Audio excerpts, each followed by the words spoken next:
సాగర్ ఏ ఊరు అంది? Anakapalli district RCP. Okay, Vizag.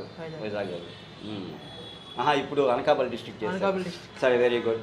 ఇప్పుడు ఏంటి నీకు మామూలుగా ఎక్స్పీరియన్స్ ఉందా? ప్రీవియస్ ఫ్రెషర్గా వచ్చా. ఓకే, సో ఇప్పుడు వరకు మనం చూసినదంతా కూడా ఆల్మోస్ట్ అది కార్డ్ లెవెల్ చేయగలిగిన వాళ్ళు. ఈ మన కార్డ్ లెవెల్ లేదు. అంతకుముందు ఈ పెన్ డ్రైవ్ పోర్టబుల్ చేయటం అనే కాన్సెప్ట్ అవ్వచ్చు కానీ. ఓకే, అవ్వచ్చు కానీ మనకి ఒక ల్యాప్టాప్ ఇప్పుడు ఇట్లాంటి అవన్నీ ఇక్కడ మనం నేర్చుకున్నాయి. ముందు డెస్క్టాప్ చేసామండి. ఓకే, డెస్క్టాప్లో మనకి ఎక్స్పీరియన్స్ ఉంది, ల్యాప్టాప్లో లేదు. మనం ఈ 2 monthsలో మనం 45 days ల్యాప్టాప్కే కేటాయించుకుంటున్నాం. ఒక 1 week మనం బేసిక్ ఎలక్ట్రానిక్స్కి, ఒక 10 days మనం దీనికి డెస్క్టాప్కి కేటాయించుకున్నాం. అంటే మన కాన్సన్ట్రేషన్ కూడా ఎక్కువ ల్యాప్టాప్ మీదే ఉంటుంది. ల్యాప్టాప్ డెస్క్టాప్ వేరు అని కాదు, చిన్న చిన్న డిఫరెన్సెస్తో కొన్ని కామన్ థింగ్స్ ఉంటాయి. ఒక USB లేదా ఆడియో, ఒక ల్యాను, ఇట్లాంటి అక్కడ ఎలా పనిచేస్తాయి ఇక్కడ అలాగే పనిచేస్తాయి. ఇవన్నీ కామన్ థింగ్స్ ఉంటాయి. అందులో కూడా i5 5th generation అంటే డెస్క్టాప్లో ఏముంటుందో ల్యాప్టాప్లో కూడా i5 5th generation ఉంటుంది. ఏముంది పెద్ద తేడా? ర్యామ్ ఏదన్నా అంటే అక్కడ DDR3 ఇక్కడ DDR3, అది ర్యామ్ షేపు సైజు మారచ్చు. సో పెద్ద ఎక్కువ డిఫరెన్సెస్ ఉండవు. ల్యాప్టాప్ నేర్చుకుంటే ఎలాగో డెస్క్టాప్ మనం నేర్చుకునే అవకాశం ఉంటుంది. సరే, ఇప్పుడు ఆల్మోస్ట్ ఫ్రెషర్గా వచ్చి ఉండవు, ఒక కోర్స్ కంప్లీట్ అయింది, బయటికి వెళ్ళి మనం ఏదైనా జాబ్ చేసుకోవడమో లేదా ఓన్ సర్వీస్ చేసుకోవాలో. సరే, మరి కాన్ఫిడెంట్గా వెళ్ళగలవా? కాన్ఫిడెంట్గా అయితే వెళ్ళగలను సార్.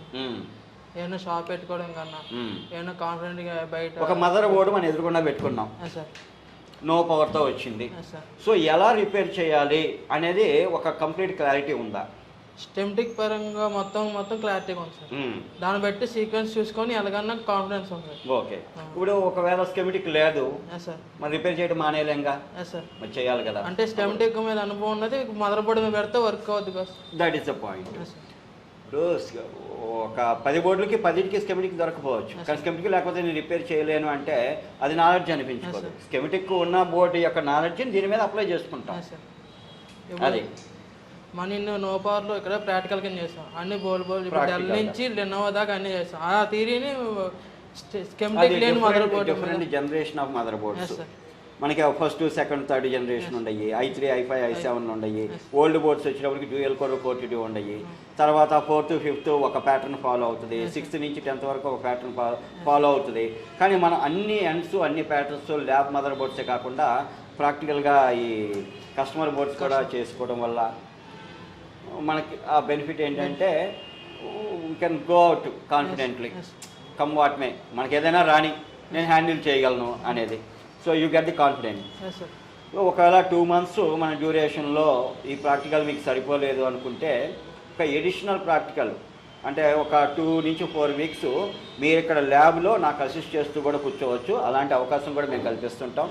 లేదా ఒక బ్యాచ్లో మనకు పూర్తిగా సంపూర్ణంగా అర్థం కాలేదు అనుకుంటే ఇంకొక బ్యాచ్లో కూడా మీరు కొత్తగా ఎటువంటి ఫీజు పే చేసే పని లేకుండా అట్లాంటివి చేసుకోవచ్చు. ఈ పిల్లాడు కోర్స్ కంప్లీట్ అయిన తర్వాత 1 month మన దగ్గర ఉన్నాడు. దానివల్ల కాన్ఫిడెన్స్ లెవెల్స్ కొంచెం పెంచుకొని, ఎందుకంటే ఓన్గా పెట్టుకుందాం అనుకుంటున్నాడు.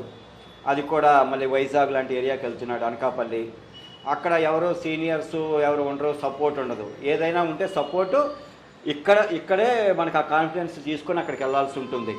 అందువల్ల తనే అక్కడ గురువు, తనే వర్కరు. కాబట్టి ఆ ఎక్స్పీరియన్స్ కోసం 1 month అడిషనల్ టైం ఇక్కడ స్పెండ్ చేశాడు. ఆ అవకాశం ఎవరికైనా ఉంటుంది, కావాలన్నా ఎవరైనా చూస్ చేసుకోవచ్చు. సరే, థ్యాంక్ యూ వెరీ మచ్.